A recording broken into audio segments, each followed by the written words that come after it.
GCRT સિરીઝમાં આપણે આગળનું ચેપ્ટર જોવાના છે, જે ચેપ્ટર છે ભૂગોળનું. ભૂગોળના રિલેટેડ ચેપ્ટર છે, જેમાં આપણે બ્રહ્માંડનો નકશો એટલે કે મેજર જે પણ સૂર્ય અને એ આખી સોલાર સિસ્ટમમાં સૌરમંડળમાં જે પણ બધા ગ્રહો છે તેના વિશે ભણીશું. ત્યારબાદ પૃથ્વીના રહસ્યો જાણીશું. પૃથ્વીને આપણે કેવી રીતે અલગ અલગ ભાગોમાં વહેંચી છે, કેવી રીતે તેમાં રાત દિવસ થાય છે, રાત દિવસની જે લેન્થ છે, જેની દિવસની લંબાઈ રાતની લંબાઈ એમાં કેવો ચેન્જ થાય છે, ઋતુઓ કેવી રીતે બદલાય છે, આ તમામ વસ્તુઓ આપણે કવર કરીશું.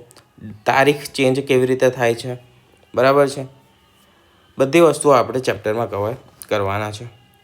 તો શરૂ કરીએ ચેપ્ટર. સૌથી પહેલી વસ્તુ છે જે જોવાના છે આપણે, તે છે સૌર પરિવાર એટલે કે સૌર મંડળ, આપણો બ્રહ્માંડીય પડોશ. આપણા પડોશી ગ્રહ કયા છે, બરાબર, અને કયા કયા ગ્રહો આખી સોસાયટીમાં આવેલા છે, બરાબર છે. જો આપણી બાજુના ગ્રહને પડોશી કહીએ તો આખા જે સૌરમંડળ છે એને આપણે સોસાયટી કહી શકીએ. એટલા માટે મેં કીધું કે સોસાયટીમાં કેટલા ગ્રહ આવેલા છે. આ ક્રમ યાદ રાખવો જરૂરી છે, બરાબર છે. તો સૂર્ય, આ છે સૂર્ય. સૂર્યથી શરૂ થાય અને સૌથી પહેલો શરૂ થાય છે બુધવાર, બરાબર છે. ક્યાંથી શરૂ થાય છે? બુધવારથી શરૂ થાય છે. બુધ પછી શુક્ર પછી પૃથ્વી, શુક્ર પછી પૃથ્વી રવિવાર છે એવું માનો. પછી શું થશે? પછી ફરી શરૂ થશે મંગળવારથી, બરાબર. રવિવાર પછી ફરી એક સોમવાર આવે ને, એટલે કે ફરી વીક ચાલુ થાય. સોમવાર તો નથી આવતો, સોમ ગ્રહ છે નહીં એવો. મંગળ છે, મંગળ પછી ગુરુ છે, ગુરુ પછી શનિ છે. તો શરૂ શેનાથી થાય છે? બુધથી શરૂ થાય છે. સૂર્યને આપણે રવિ તરીકે પણ ઓળખીએ. રવિવારથી શરૂ થાય છે. 2 અઠવાડિયા છે ટોટલ. રવિવારથી શરૂ થાય. સોમ મંગળ નથી, બુધ છે. ગુરુ નથી, શુક્ર છે. પૃથ્વી પછી સોમ નથી, મંગળ છે. બુધ નથી, ગુરુ છે. ગુરુ પછી શુક્ર નથી, શનિ છે. કેમ? તો કે એ બધા આગળ આવી ગયા એટલા માટે. એ રીતે યાદ રાખી શકો છો. આ એક મેં તમને લોજિક આપ્યું. બીજી પણ નીચે જે બુકમાં આપેલું છે એ પણ ટ્રીક નીચે મેં ઇન્ક્લુડ કરેલી છે. યુરેનસ અને નેપચ્યુન, બરાબર. તો ટોટલ 8 ગ્રહો છે આપણા. કેટલા ગ્રહો છે? 8. આના પહેલાં પ્લુટો પણ આપણા સોલાર સિસ્ટમનો ભાગ ગણાતો હતો અને ગ્રહ ગણાતો હતો. પરંતુ થોડા સમય પહેલાં જે પણ અવકાશશાસ્ત્રીઓ હતા અને જે પણ સાયન્ટિસ્ટ હતા બધા, તેમણે શું કર્યું? પ્લુટોને ગ્રહમાંથી કાઢી નાખ્યો કે ભાઈ પ્લુટો જે છે તે ગ્રહ નથી, એ પ્રકારનું નક્કી કર્યું. પ્લુટોને ગ્રહમાંથી કાઢી નાખ્યો. એટલે અત્યારે કેટલા રહ્યા છે? 8 ટોટલ રહ્યા છે. ગુરુત્વાકર્ષણની વાત કરીએ તો સૂર્ય અને ગ્રહોના ગુરુત્વાકર્ષણના લીધે બધા ગ્રહો શું કરે છે? તો કે વર્તુળાકાર ફરે છે. શેના કારણે? સૂર્ય અને ગ્રહો, બરાબર છે. દરેક ગ્રહનું પોતાનું શું છે? ગુરુત્વાકર્ષણ છે. 8 ગ્રહોનું. અને સૂર્યનું પણ ગુરુત્વાકર્ષણ છે.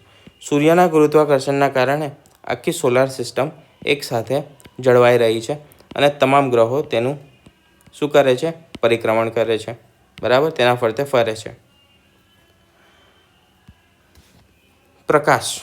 પ્રકાશનો એક જ માત્ર સોર્સ છે.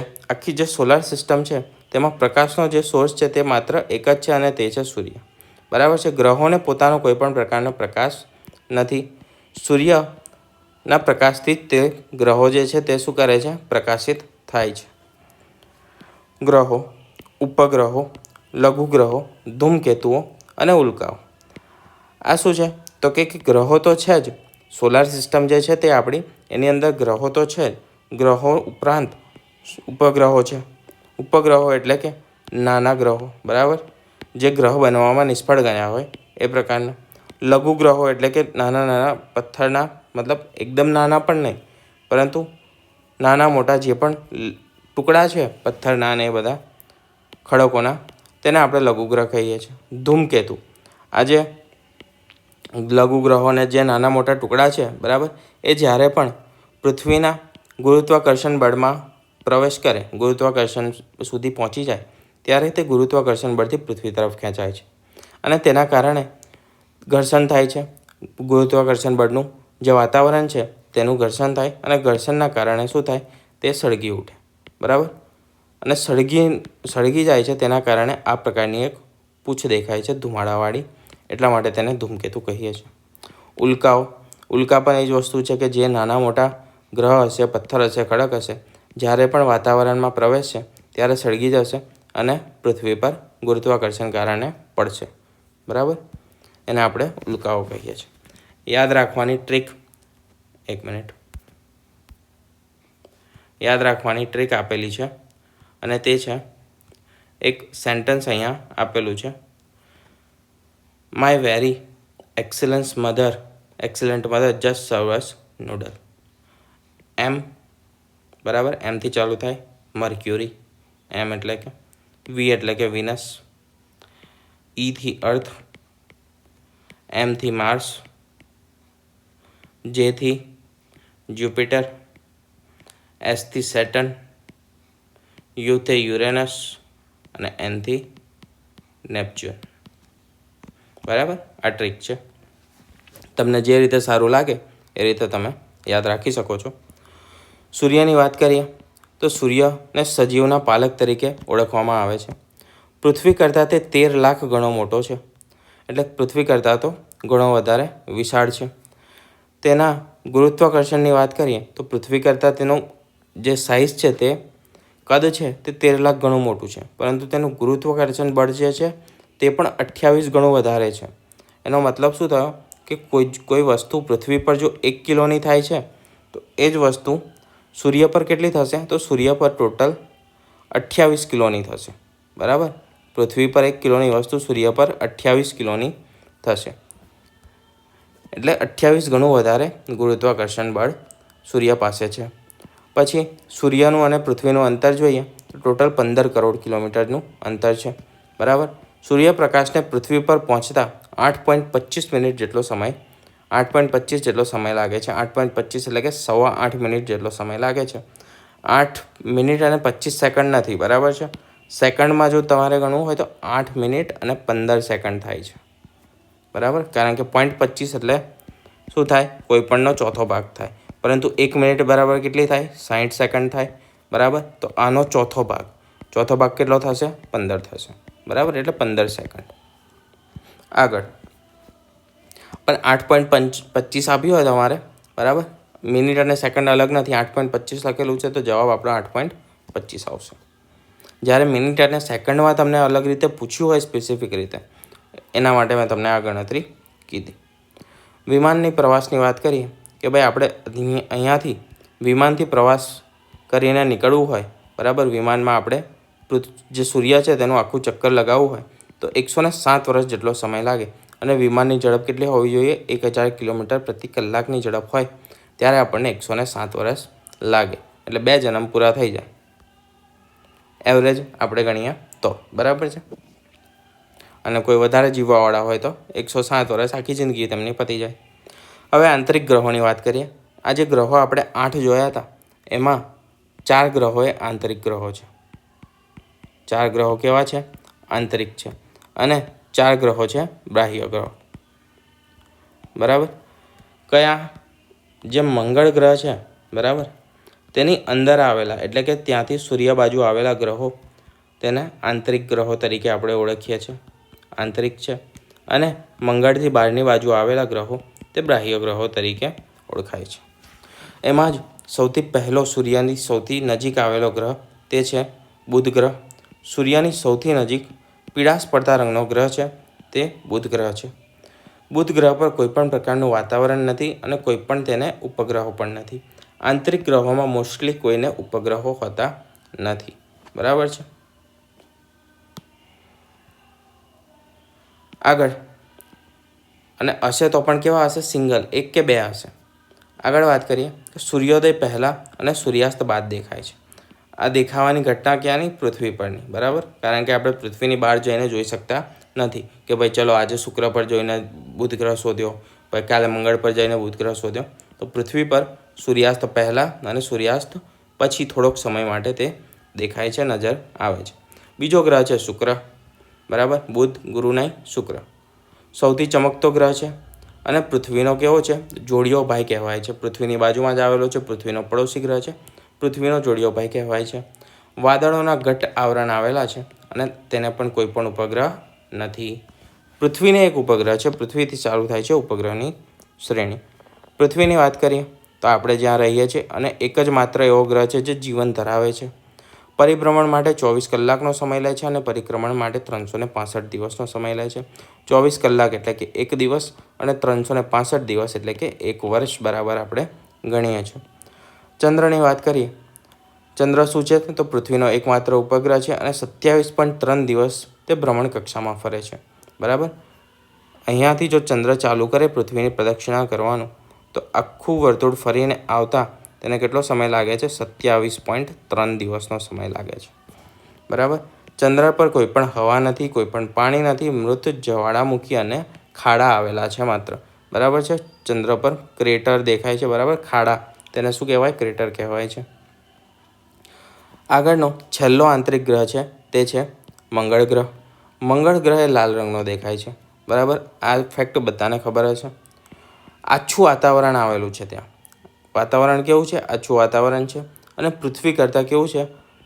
પૃથ્વી કરતાં ઠંડી અને ગરમી વધારે છે ત્યાં આગળ મંગળ ગ્રહ પર. તેને 2 ઉપગ્રહો આવેલા છે.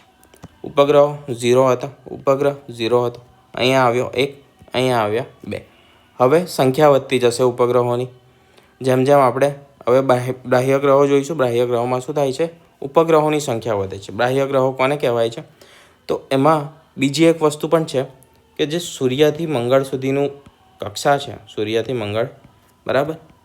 મંગળ પછી એક લઘુગ્રહો અને ઉપગ્રહો, જે ઉપગ્રહો કહેવાય. બરાબર. લઘુગ્રહોને એ બધા જે નાના મોટા ખડકો છે. બરાબર. એની એક કક્ષા આવેલી છે. બરાબર. એની બહાર આવેલા ગ્રહો બાહ્ય ગ્રહો કહેવાય છે. આ શું છે? એક જે ગ્રહ બનવામાં નિષ્ફળ બન્યા હોય કે જે તૂટલા ફૂટલા ખડકો હોય એની એક આખી શું છે? શ્રેણી છે મંગળ ગ્રહ પછી. ગુરુ ગ્રહની વાત કરીએ. મંગળ પછી આવે છે ગુરુ. સૌરમંડળનો સૌથી મોટો ગ્રહ છે. શેની દ્રષ્ટિએ? સાઇઝની દ્રષ્ટિએ, કદની દ્રષ્ટિએ સૌથી મોટો ગ્રહ છે ગુરુ ગ્રહ. આછો પીળાશ પડતો ગ્રહ છે. સફેદ અને ખૂબ જ ઠંડો છે. કેવો છે? ઠંડો છે વધારે. સૂર્યથી જેમ જેમ દૂર જતા જઈએ એમ શું થાય? સૂર્યની ગરમી મળતી નથી. બરાબર છે. તાપ મળતો નથી. ઓછો થતો જાય દૂર દૂર જઈએ તેમ. એના કારણે શું થશે? તો ટેમ્પરેચર ઓછું થતું જશે ગ્રહોનું, એટલે કે ગ્રહ ઠંડા થતા જશે. 79 જેટલા ઉપગ્રહો તેને આવેલા છે. તો જે ગુરુ છે તેની આસપાસ ફરતા ઉપગ્રહો તેને કેટલા છે? આપણે એક ચંદ્ર ફરે છે સૂર્ય, જ્યારે ગુરુની આસપાસ તે 79 જેટલા ઉપગ્રહો ફરે છે. બરાબર. મંગળની વાત કરીએ તો મંગળને જે 2 ઉપગ્રહો હતા તેના નામ છે ડીમોસ. એક છે ડીમોસ અને બીજો એક છે ફોબોસ. બરાબર. ઘણી વખત આ નામ પણ પૂછાય છે એટલા માટે મેં કહી દીધા. ચેપ્ટરમાં જો કે ઇન્ક્લુડ કરેલા નથી. આગળ જ્યારે ફરી આવશે ડિટેલમાં એ વખતે ઇન્ક્લુડ થશે, પણ યાદ આવ્યું તો મેં કહી દીધું. આગળ વાત કરીએ. શનિ બીજો સૌથી મોટો ગ્રહ છે. શેના પછી? ગુરુ પછી સૌથી મોટો ગ્રહ બીજા નંબરનો શનિ છે. અને શનિ એક એવો ગ્રહ છે જે વલયો ધરાવે છે અને સૌથી સ્ટ્રોંગ વલય છે કે જે આપણે જોઈ શકીએ એ પ્રકારના. બરાબર. તો સૌથી વધારે સ્ટ્રોંગ વલય ધરાવતો ગ્રહ છે. બરાબર. યુરેનસ અને નેપચ્યુનને પણ વલયો છે પરંતુ ઘણા આછા છે. નીલા રંગનો તેજસ્વી ગ્રહ છે અને વલયોના કારણે તેને પાઘડીયો ગ્રહ તરીકે ઓળખવામાં આવે છે. તો પાઘડીયો ગ્રહ તરીકે ઓળખવામાં આવે છે કોને? શનિને. અને શેના કારણે? તો તેનું કારણ છે કે તેને વલય આવેલા છે, તેના કારણે તેને પાઘડીયો ગ્રહ કહેવાય છે. 62થી વધારે ઉપગ્રહો આવેલા છે શનિને. કેટલા? 62થી વધારે. 79 કોને હતા? ગુરુને હતા. હવે વાત કરીએ યુરેનસની. તો સામાન્ય રીતે દૂરબીનથી અદૃશ્ય અને ખૂબ જ ઠંડો ગ્રહ છે. સામાન્ય રીતે શેનાથી? માત્ર દૂરબીનથી જોઈ શકાય છે, નરી આંખે જોઈ શકાતો નથી. શોધ ક્યારે થઈ? તો 1781માં ખગોળશાસ્ત્રી વિલિયમ હર્શલ દ્વારા તેની શોધ કરવામાં આવી. કોની? યુરેનસ ગ્રહની શોધ થઈ છે વિલિયમ હર્શલ દ્વારા. ક્યારે? 1781માં. એના પહેલાં આપણે એનાથી અજાણ હતા. અને એનું કારણ પણ શું છે? તો દૂરબીનથી જ જોઈ શકાય છે, નરી આંખે જોઈ શકાતો નથી. બરાબર. તો જ્યારે દૂરબીન શોધાયું હશે એના પછી જ્યારે લોકોએ જોયું હશે ત્યારે એ ગ્રહ મળ્યો હશે. નેપચ્યુનની વાત કરીએ તો નીલા રંગનો ગ્રહ છે, એટલે કે ભૂરા રંગનો ગ્રહ છે, નીલા રંગનો. વાતાવરણમાં તેના મિથેન આવેલો છે, અને મિથેન કેવો છે? મિથેન એ ઝેરી વાયુ છે. પૃથ્વીની જેમ ઋતુ પરિવર્તન જોવા મળે છે. આની વિશેષતા શું છે? તો નેપચ્યુન પર જેવી રીતે પૃથ્વીમાં અલગ અલગ ઋતુઓ જોવા મળે છે, તે રીતે નેપચ્યુન પર પણ અલગ અલગ ઋતુઓ જોવા મળે છે. હવે વાત કરીએ અવકાશીય પદાર્થોની, ઉલ્કા અને નક્ષત્રો. બરાબર, તો ગ્રહો ને ઉપગ્રહો એ તમામ વસ્તુઓ જોઈ દીધી. હવે ઉલ્કા વિશે થોડું વધારે જોઈએ. તો ઉલ્કા મેં તમને કીધું તેમ કે નાના પથ્થરો, શિલાના શું છે? ટુકડાઓ છે, જે પૃથ્વીના વાતાવરણમાં પ્રવેશીને તેના ઘર્ષણથી સળગી ઉઠે છે. પૃથ્વીના વાતાવરણમાં અનેક વાયુઓ આવેલા છે, બરાબર છે, ભેજ છે, તમામ વસ્તુઓ છે. તેના કારણે શું થાય છે? તેનું ઘર્ષણ વધી જાય છે, અને ઘર્ષણના કારણે તે સળગી ઉઠે છે. તેના કારણે તેને શું કહેવામાં આવે છે? ઉલ્કા કહેવામાં આવે છે. અને આ ઉલ્કા જ્યારે દૂર હોય, બરાબર, થોડી મોટી હોય, બહુ મોટો ગ્રહ જેવું હોય, બરાબર, ઉલ્કા, અને તે બરફની બનેલી હોય. શેની? બરફની અને વાયુની બનેલી હોય. અને જ્યારે અવકાશમાં પૃથ્વીની નજીકથી પસાર થાય, બરાબર, સૂર્યની પાસેથી હોય અને પૃથ્વીની એ રીતે હોય કે પૃથ્વી પરથી જોઈ શકાય, બરાબર. એવી સિચ્યુએશનમાં જ્યારે કોઈ મોટો ગ્રહ જે બરફ અને વાયુનો બનેલો છે તે પસાર થતો હોય, ત્યારે તેનો શું થાય? બરફ ઓગળી જાય ગરમીના કારણે, બરાબર. એ જે બરફ ઓગળશે અને એની પાછળ એક ધુમ્મસ ભર્યું પૂંછડી જેવું રચાશે, તેને શું કહેવાય છે? પૂંછડીયો તારો કહેવાય છે. શું કહેવાય છે? પૂંછડીયો તારો કહેવાય છે, બરાબર. ધૂમકેતુ કહો, પૂંછડીયો તારો કહો, જે કહો તે. શેના કારણે હોય છે? તે બરફ ઓગળવાના કારણે. બીજી એક વસ્તુ, ઐતિહાસિક પુરાવા શું છે ઉલ્કાના? તો મહારાષ્ટ્રમાં ઉલ્કા ઘણી જગ્યાએ પડે છે, બરાબર. એના પુરાવામાં મહારાષ્ટ્રનું જે કોયના સરોવર છે તે ઉલ્કાના પડવાથી બન્યું છે. ઉલ્કા ત્યાં આગળ વર્ષો પહેલાં પડી અને શું થયું? ઉલ્કા પડવાથી મોટો ખાડો થઈ ગયો. આ ખાડામાં પછી જ્યારે વરસાદ આવ્યો તો વરસાદના કારણે ત્યાં પાણી ભરાયું, અને પાણી ભરાવાથી તે તળાવ બની ગયું. સૌરાષ્ટ્રનું જે ધડાજા પાસે પણ ઉલ્કા પડેલી છે, અને તે ઉલ્કા કેટલી છે? 40 કિલોની છે, બરાબર.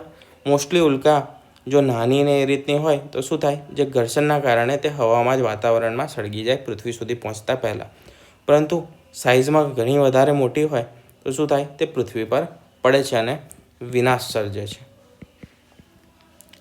બીજું વાત કરીએ નક્ષત્રોની.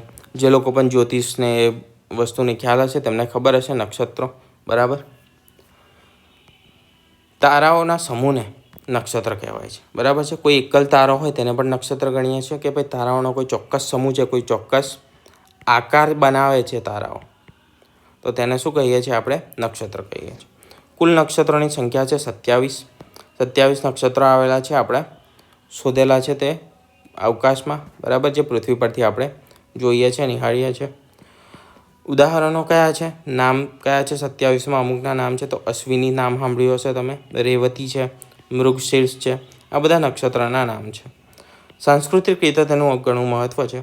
સોના અને ચાંદીની ખરીદી માટે પુષ્ય નક્ષત્ર એ સૌથી શુભ માનવામાં આવે છે.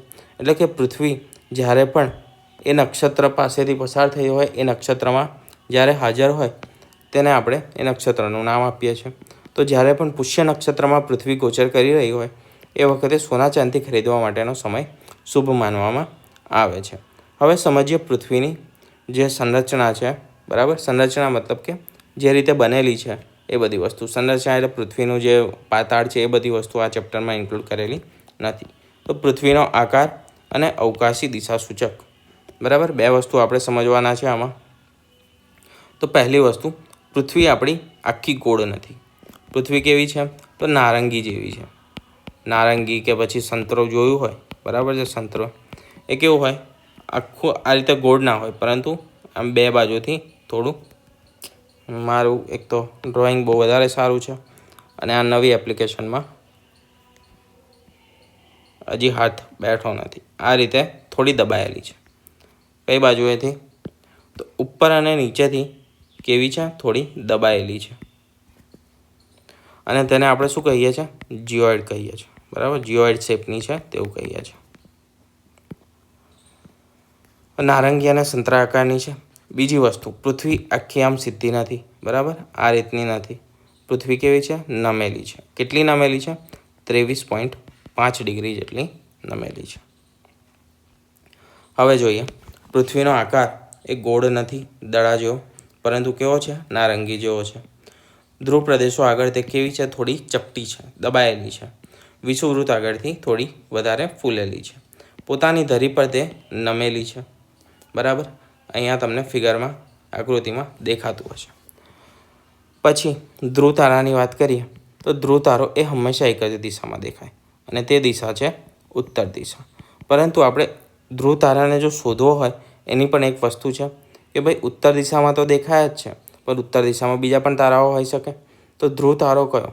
તો સપ્તર્ષિ નામનું એક શું છે? તારામંડળ છે, તારા જૂથ છે. તે સપ્તર્ષિના આગળના બે તારાઓ જે છે તેને જોડતી, બરાબર. અહીંયા આગળ સપ્તર્ષિ છે, બરાબર.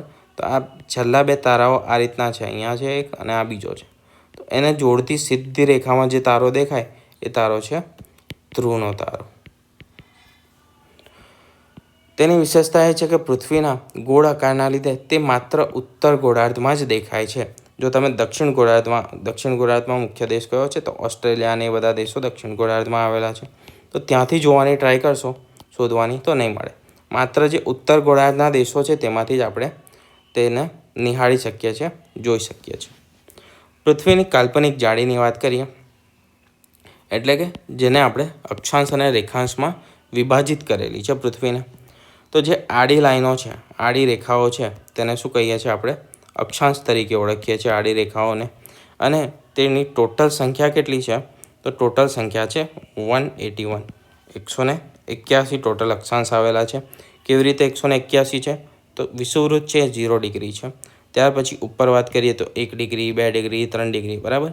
એ રીતે અહીંયા જે સીધો પોઈન્ટ થશે જેને આપણે ગણીશું ઉત્તર ધ્રુવ, બરાબર. અને નીચે હશે તો તેને ગણીશું દક્ષિણ ધ્રુવ. આ કેટલા ડિગ્રીનો ખૂણો બનાવે? તો 90 ડિગ્રીનો ખૂણો બનાવે. તો 1, 2, 3, 4 એ રીતે ક્યાં સુધી હશે? તો છેક 90 સુધી હશે. અને સેમ વસ્તુ 1, 2, 3 એ રીતે ડેશ ડેશ કરીને કેટલા સુધી? 90 સુધી નીચે. તો 90 ઉત્તર ગોળાર્ધના, 90 દક્ષિણ ગોળાર્ધના, અને એક કયું? તો વિષુવવૃત્ત. એ રીતે 181 ટોટલ અક્ષાંશ થાય છે. આડી કાલ્પનિક રેખાઓ છે તેને આપણે શું કહીએ છીએ? અક્ષાંશ કહીએ છીએ. પૃથ્વી પર દોરેલી નથી. જમીન પર બે અક્ષાંશ વચ્ચેનું અંતર છે તે 111 કિલોમીટર છે, બરાબર. જમીન પર આ જે બે અક્ષાંશ વચ્ચેનું અંતર છે તે કેટલું છે? 111 કિલોમીટર જેટલું છે, બરાબર. 111 કિલોમીટર. ફેક્ચ્યુઅલ ઇન્ફોર્મેશન છે, તમારે યાદ જ રાખવાની છે આ વસ્તુઓ. બીજી વાત કરીએ, જે રીતે આડી રેખાઓને આપણે અક્ષાંશ કહીએ છીએ, ઊભી રેખાઓ છે તેને શું કહીએ છીએ? તેને કહીએ છીએ રેખાંશ, બરાબર. અને રેખાંશની સંખ્યા કેટલી છે? તે છે 360 રેખાંશ છે. રેખાંશ, અક્ષાંશ કેવા છે? તો આખા આ રીતે ગોળ છે, બરાબર. પણ રેખાંશ આપણને એ રીતે નથી જોવા મળતા, ઉપર આમ ભેગા થતા હોય એ રીતના આપણને જોવા મળે છે.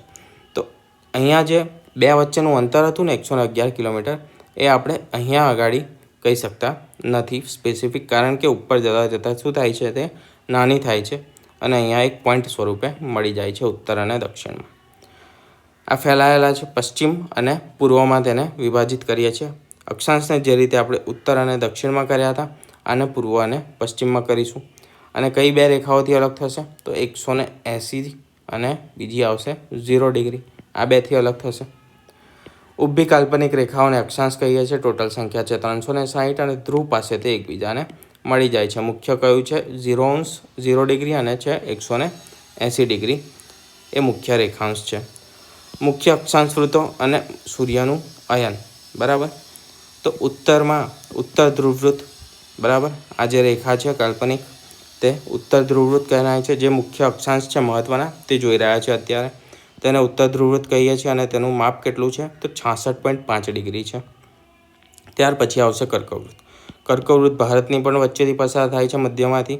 અને તેનું માપ કેટલું છે? તો તેનું માપ છે 23.5 ડિગ્રી, જે ઉત્તર ધ્રુવમાં આવેલું છે, બરાબર. એ જ રીતે 23.5 દક્ષિણમાં પણ આવશે. તેને આપણે કહીશું મકરવૃત્ત. વિષુવવૃત્ત 0 ડિગ્રી હમણાં જ કીધું, તે પૃથ્વીના બે સરખા ભાગમાં શું કરે છે? વિભાજિત કરે છે. ચોથું છે તે છે મકરવૃત્ત. મકરવૃત્તનું માપ પણ કેટલું છે? જેટલું કર્કવૃત્તનું છે તેટલું જ છે, 23.5 ડિગ્રી. નામ તમારે ખાલી બેના જ યાદ રાખવાના છે, કર્કવૃત્ત અને મકરવૃત્ત. મકરવૃત્ત એ દક્ષિણમાં આવેલું છે, એ રીતે યાદ રાખી શકો છો. અથવા તો જો કર્કવૃત્ત તમને ઇન્ડિયામાં યાદ હોય તો ઇન્ડિયા એ ઉત્તર ગોળાર્ધનો દેશ છે, તેના કારણે તમને એ વસ્તુ કેવી રહેશે? યાદ રહેશે. ત્યાર પછી છે દક્ષિણ ધ્રુવવૃત્ત. દક્ષિણ ધ્રુવવૃત્ત એટલે કે 66.5 ડિગ્રી અક્ષાંશ. ધરી નમન અને અયન જોઈએ તો પૃથ્વી એ ધરી પર કેટલી નમેલી છે? તો 23.5 ડિગ્રી નમેલી છે. મેં હમણાં પણ કીધું તમને પહેલાં.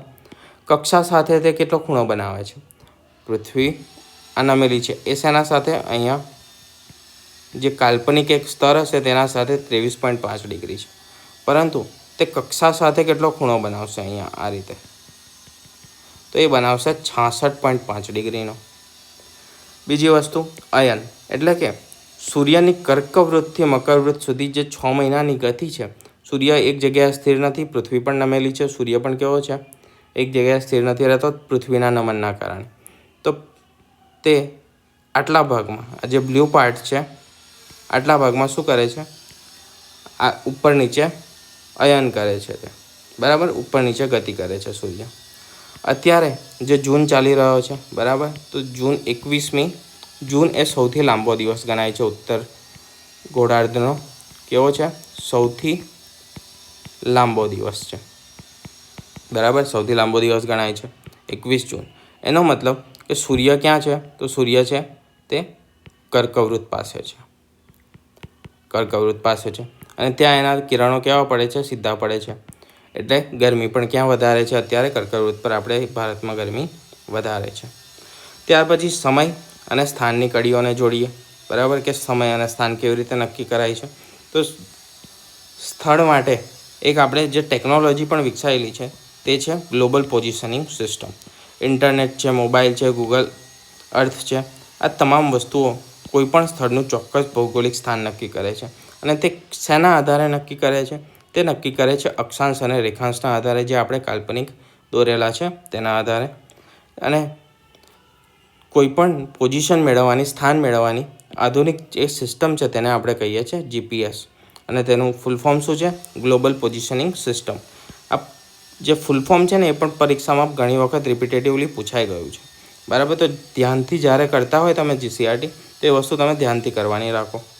ત્યારબાદ પછી વાત કરીએ GMT એટલે કે ગ્રીનિચ રેખા, જે 0 ડિગ્રી છે, બરાબર. રેખાંશ 0 ડિગ્રી રેખાંશ, તેને શું કહીએ છીએ? ગ્રીનિચ રેખા કહીએ છીએ, GMT. આપણે સમયની પાછળ શું લગાવીએ છીએ? GMT લગાવીએ છીએ. કેમ? તો કે ગ્રીનિચ રેખા જે છે ને ત્યાંથી સમયની ગણતરીની શરૂઆત થાય છે. ત્યાંથી જો તમે પશ્ચિમ બાજુ છો, પશ્ચિમમાં છો, તો શું થશે? સમય એડ થશે. આપણે પશ્ચિમમાં કેટલો સમય એડ કરીએ છીએ? 5.5 કલાક એડ કરીએ છીએ.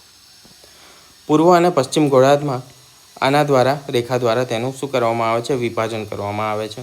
હવે આ ગ્રીનિચ રેખા પસાર ક્યાંથી થાય છે? તો ઇંગ્લેન્ડમાં એક ગ્રીનિચ શહેર છે ત્યાંથી પસાર થાય છે. અને તેના જ કારણે તેને શું કહેવામાં આવે છે? ગ્રીનિચ કહેવામાં આવે છે. હવે તમને પ્રશ્ન જો એ થતો હોય તો થવો જોઈએ કે ભાઈ ઇંગ્લેન્ડનું ગ્રીનિચ શહેર જ કેમ પસંદ કર્યું? રેખાઓ તો કાલ્પનિક હતી, તો મારું ઘર કેમ ના પસંદ કર્યું? કેમ કે તમે એ સમયે પેદા થયા નહોતા, બરાબર. ભારત એ સમયે શું હતો? ગુલામ હતો. જ્યારે પણ આ બધી વસ્તુઓ થઈ રહી હતી ત્યારની વાત. બીજા બધા દેશોનું એટલું વર્ચસ્વ હતું નહીં, બરાબર છે. સૌથી વધારે વર્ચસ્વ કોનું હતું? યુરોપિયન કન્ટ્રીઝનું, યુરોપિયન દેશોનું. ત્યાં આગળ ઔદ્યોગિક ક્રાંતિ પણ ત્યાં થઈ હતી. ઔદ્યોગિક ક્રાંતિ પહેલાં ત્યાં આગળ શૈક્ષણિક ક્રાંતિ પણ થઈ હતી, એટલે કે શિક્ષણમાં પણ વ્યાપ વધી ગયો હતો. અને તેના કારણે ત્યાં સાયન્ટિસ્ટો, અવકાશયાત્રીઓ, તમામ વસ્તુઓ, ખગોળવેતાઓ, તેમની શરૂઆત ક્યાંથી થઈ? યુરોપમાંથી થઈ. અને યુરોપમાં તે સમયે ઇંગ્લેન્ડનું પણ સારું એવું વર્ચસ્વ હતું, અંગ્રેજોનું. ઘણા બધા દેશોને તેને ગુલામ બનાવીને રાખ્યા હતા, તેની ટેરેટરીઝ હતા.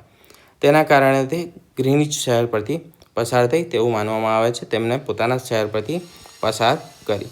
બીજી એક મહત્ત્વની રેખા છે, આ હતી 0 ડિગ્રી રેખાંશ, અને આ છે 180 ડિગ્રી રેખાંશ. 180 ડિગ્રી રેખાંશને આપણે દિનાંતર રેખા કહીએ છીએ, આંતરરાષ્ટ્રીય.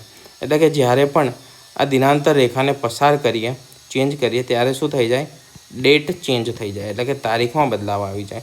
જો અહીંયા 30 તારીખ છે તો આ બાજુ 31 હશે, કાં તો પહેલી હશે, બરાબર. એ વસ્તુ છે. એમાં પણ જે ગ્રીનિચ, ચલો એ પછી સમજીએ, પહેલાં જોઈ લઈએ ક્યાંથી પસાર થાય છે. તો પેસિફિક મહાસાગરમાં મોસ્ટલી આ રેખા આવેલી છે અને તે ઓળંગતા તારીખ અને વાર શું છે, બદલાઈ જાય છે. રશિયા અને અલાસ્કા તેની વચ્ચે આ રીતે કટ કરેલી છે અને વાંકી ચૂકી છે. બરાબર, ગ્રીનિચ રેખા પણ સેમ એ રીતે વાંકી ચૂકી છે થોડી ઘણી, અને દિનાંતર રેખા પણ કેવી છે, વાંકી છે. સોરી, ગ્રીનિચ રેખા સીધી છે, દિનાંતર રેખા વાંકી છે, કારણ કે આનાથી તારીખ ચેન્જ થાય છે. બરાબર, હવે સીધી દોરતા તો રશિયાનો કોઈ પાર્ટ ચેન્જ થઈ જતો. અહીંયા એક આ નાનો ટાપુ જેવો આવેલો છે, એમાં પણ સીધી કરી દેતા તો શું થતું, ભાઈ આ બાજુ બીજો દિવસ ચાલે છે ને આ બાજુ બીજો દિવસ ચાલે છે, અંતર કેટલું છે, 20 મીટરનું. બરાબર, તો આ પ્રોબ્લેમ ના થાય એક જ દિવસમાં, તેના કારણે તેને વાંકી ચૂકી રાખવામાં આવેલી છે. જો રેખા સીધી હોત તો એક જ ટાપુ પર 2 તારીખો ભેગી થઈ જાત અને સમયનો ઘોટાડો થઈ જતો સમયનો. તેનું નિવારણ કરવા માટે સમુદ્ર તરફ તેને કેવી રાખવામાં આવી છે, વાંકી ચૂકી રાખવામાં આવેલી છે. હવે અહીંયા બતાવ્યું છે સોમવાર. આ કયો ભાગ છે, પૂર્વનો ભાગ છે. બરાબર છે, અને આ કયો ભાગ છે, પશ્ચિમનો ભાગ છે. બરાબર, આ પશ્ચિમ છે, આ છે પૂર્વ. પૂર્વમાં સૂર્ય સૌથી પહેલાં પૂર્વમાંથી ઉગે. બરાબર, એટલે કે પૂર્વ શું ચાલે, સમયમાં આગળ ચાલે છે. તો પૂર્વમાં સોમવાર ચાલે છે અને સોમવારને તારીખ છે 30.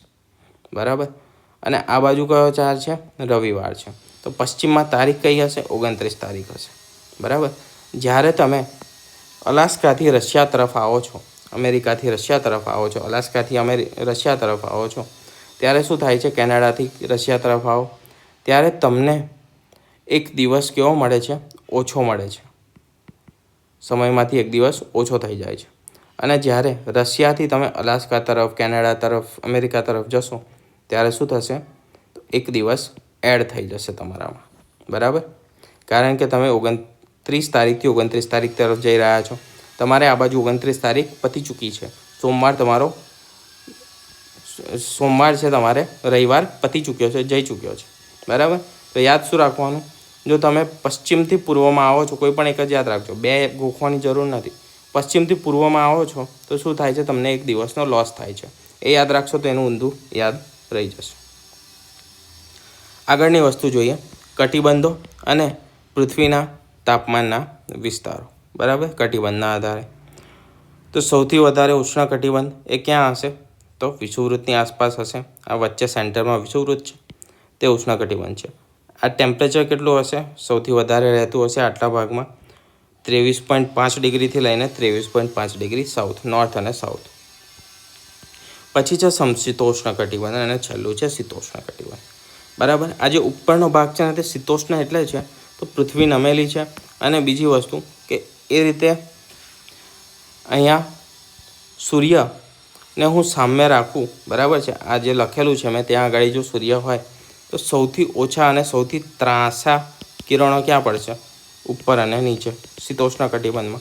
તેના કારણે ત્યાં ટેમ્પરેચર કેવું રહેશે, હંમેશા ટેમ્પરેચર ઘણું ઓછું રહેશે. બરાબર, નીચું રહેશે. અને સીધા કિરણો ક્યાં પડશે, તો કે આ જે સેન્ટર ભાગ છે, વચ્ચેનો ભાગ છે, ત્યાં આગળ પડશે. ઉષ્ણ કટિબંધ કર્કવૃત્તથી 23.5 ડિગ્રી ઉત્તર અક્ષાંશ અને મકરવૃત્ત 23.5 દક્ષિણ અક્ષાંશ સુધીના વિસ્તારને ઉષ્ણ કટિબંધ કહીએ છીએ. સૂર્યના કિરણો ત્યાં સીધા પડતા હોવાથી ગરમી કેવી હોય છે, અતિશય વધારે હોય છે.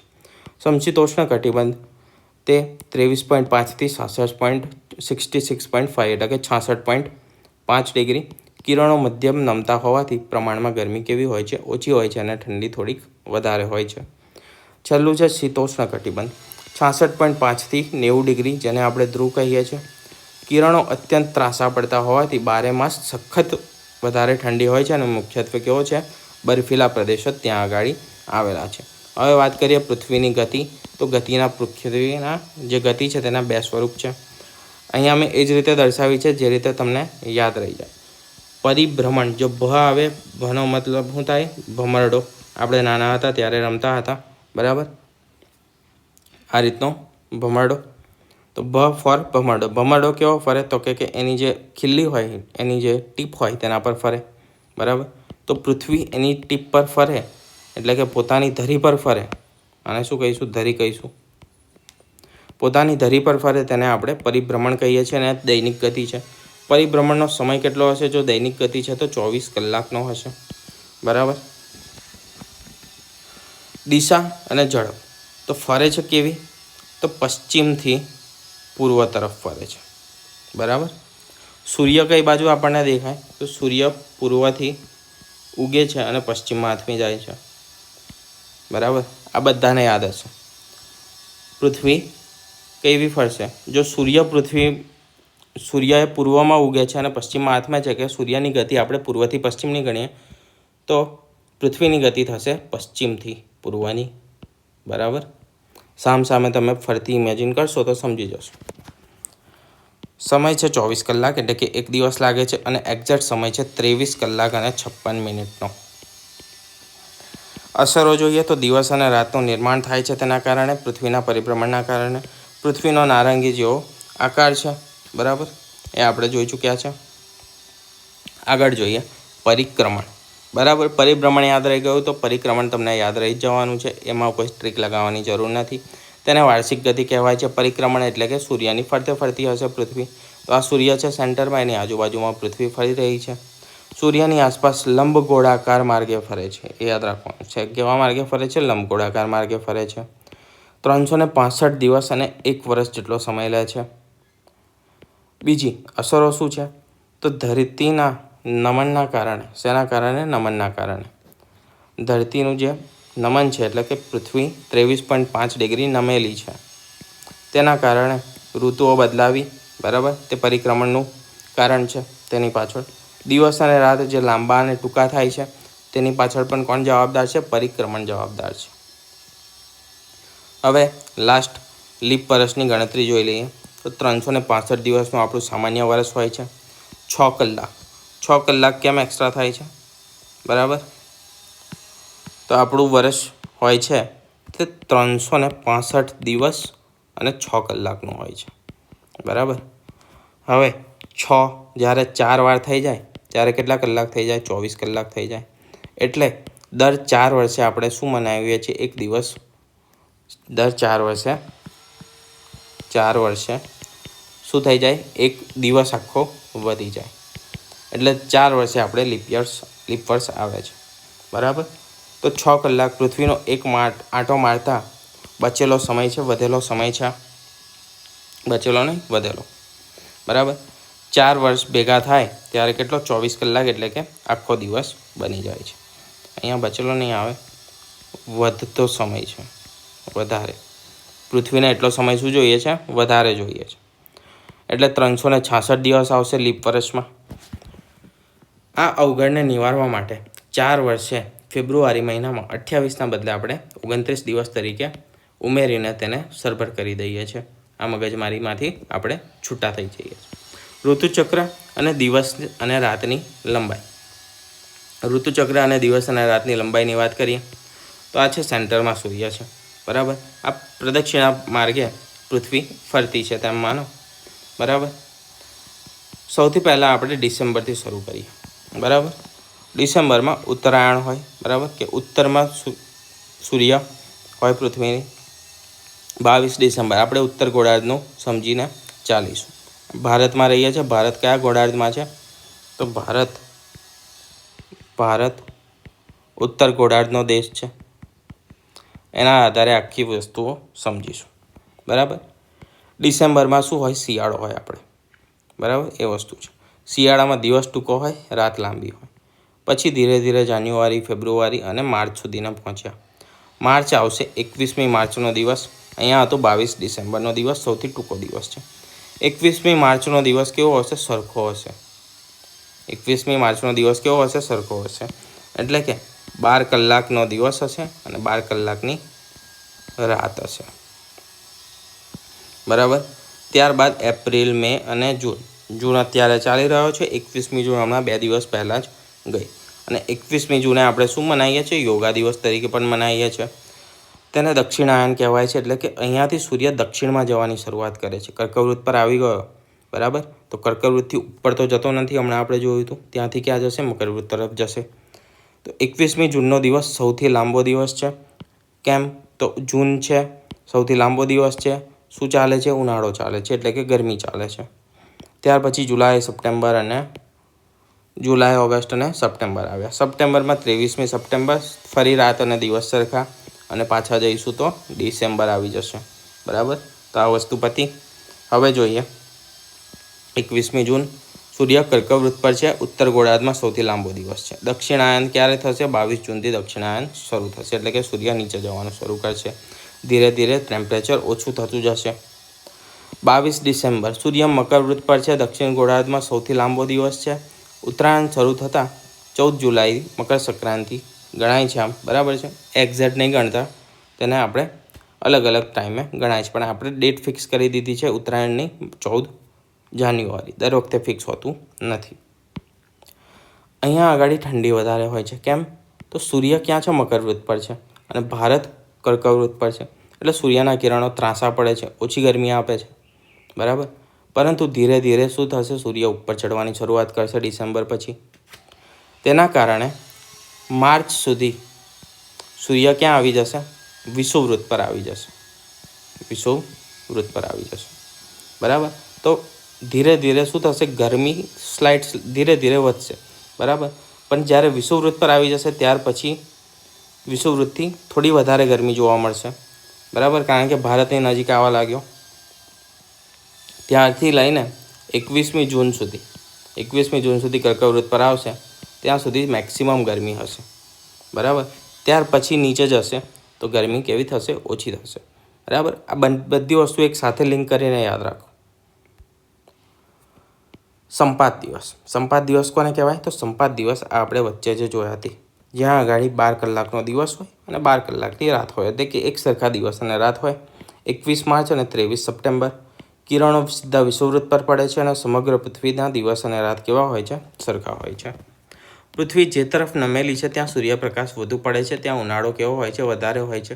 અને તેની વિરુદ્ધ ભાગમાં શું હોય છે? શિયાળો હોય છે. આગળ ખગોળીય છાયા, એટલે કે સૂર્યગ્રહણ અને ચંદ્રગ્રહણ. આ પણ એક મહત્ત્વના ફિનોમેનાસ છે, મહત્ત્વના કોન્સેપ્ટ છે, તે આપણે જોઈ લઈએ. સૂર્ય એ સ્વયં પ્રકાશિત છે, જ્યારે ચંદ્ર જે છે તે સૂર્યના પ્રકાશથી શું થાય છે? પ્રકાશિત થાય છે. ગતિ વચ્ચે અવરોધ આવતા શું થાય છે? ગ્રહણ થાય છે. બરાબર, શેની? પ્રકાશની ગતિ વચ્ચે. પહેલાં સમજીએ સૂર્યપ્રકાશ. બરાબર, સૂર્યગ્રહણ. તો સૂર્ય છે આ. બરાબર, અહીંયાથી પ્રકાશ જશે, પરંતુ ક્યાં સુધી જશે? પૃથ્વી સુધી જશે. જ્યારે ચંદ્ર પૃથ્વીની આસપાસ ફરે છે. ચંદ્ર ક્યાં ફરે છે?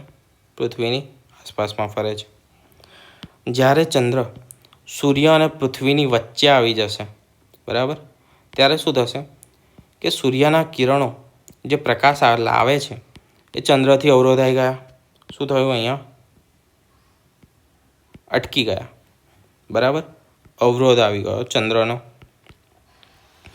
આ અવરોધના કારણે એની પાછળ જે ભાગ લાગશે પૃથ્વીનો, ત્યાં આગળ અંધારું થઈ જશે, કારણ કે ત્યાં સુધી શું પહોંચશે નહીં? પ્રકાશ પહોંચશે નહીં. અહીંયા શું રહેશે? અંધારું રહેશે.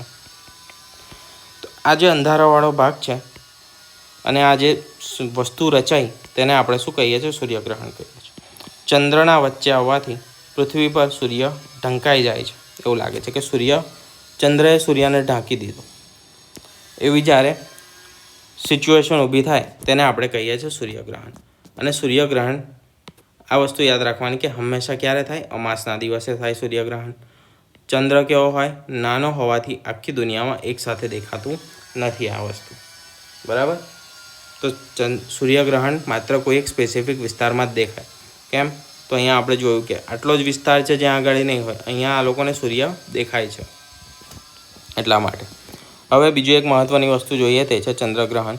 તો સૂર્ય અને ચંદ્રની વચ્ચે પૃથ્વી આવી જાય ત્યારે સૂર્યગ્રહણમાં શું થાય? તો સૂર્ય ના દેખાય. એક મિનિટ. ના દેખાય. અને ચંદ્રગ્રહણમાં ચંદ્ર ના દેખાય. બરાબર, બે વસ્તુ છે. પૃથ્વીનો મોટો પડછાયો ચંદ્ર પર પડવાથી શું થાય છે? ચંદ્ર દેખાતો બંધ થઈ જાય છે. ચંદ્ર પાસે પણ પોતાનો પ્રકાશ નથી, એ સૂર્યના પ્રકાશને પરિવર્તિત કરીને પ્રકાશિત દેખાય છે. બરાબર. તો સૂર્યનો પ્રકાશ ચંદ્ર પર નહીં પડે ત્યારે શું થશે? તો ચંદ્રગ્રહણ ત્યારે થશે. ચંદ્રગ્રહણ હંમેશા ક્યારે થાય? પૂનમની રાત્રિએ જ થાય. બરાબર. જ્યારે અમાસના દિવસે ચંદ્ર હોય જ ના, બરાબર, જ્યારે ચંદ્ર હોતો જ નથી, પૃથ્વી પરથી દેખાતો જ નથી, ત્યારે ચંદ્રગ્રહણ કેવી રીતે થશે? તો ચંદ્રગ્રહણ હંમેશા પૂનમની રાત્રિએ થશે, જ્યારે ચંદ્ર આખો હોય, બરાબર, આખો હોય અને પૃથ્વી વચ્ચે આવી જવાથી તે ઢંકાઈ જાય. તો આ હતું આપણું ચેપ્ટર, બરાબર છે.